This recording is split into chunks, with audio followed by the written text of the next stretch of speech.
we're making rolls. I'm gonna show you the easiest roll recipe you will ever make in your life. You don't need a KitchenAid, you don't need anything fancy. You need a bowl, you need a spoon, and you need some yeast. I'm gonna throw in 1/2 a cup of melted butter. I'm gonna add 3 eggs that I've just beat together and mixed up, and a cup of water. Try not to do cold water just because it will help activate your yeast a little better if it's warm.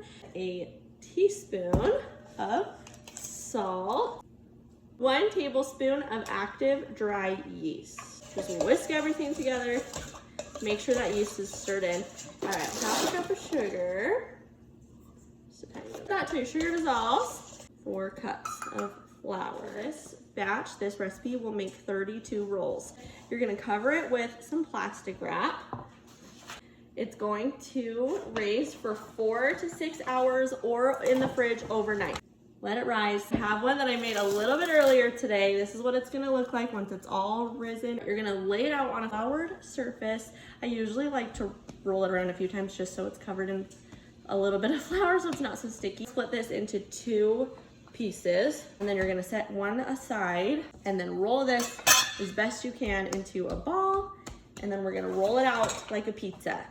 Okay, you want it to be about 1/8 of an inch thick. It doesn't have to be perfect, just into a circle so that you can slice it up.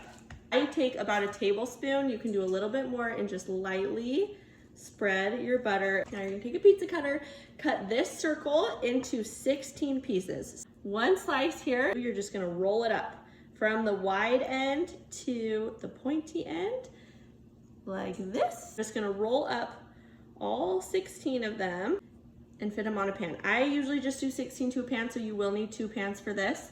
And once they're done, roll them out, stick them on your baking sheet. I'm gonna cover these with plastic again and let them rise for 30 minutes to an hour, just to like get them a little bit more fluffy. They're not gonna raise a ton, but just so they're a little bit fluffier. And then you're gonna bake them at 375 for 8 to 10 minutes. You just want them to be like perfectly golden. We got a golden bottom. When you pull them out, I like to sometimes add a little bit more butter while they're still hot. Just take a stick of butter, brush it over them. It makes them so delicious, so good. I'm not even kidding, you will eat 10 of these at Thanksgiving dinner. They are so yummy. But thank you so much for watching. We hope you have the best Thanksgiving dinner with your loved ones. And we just, as always, thank you for all of your support and for being here with us in the kitchen. We just love all of you. So have a great day.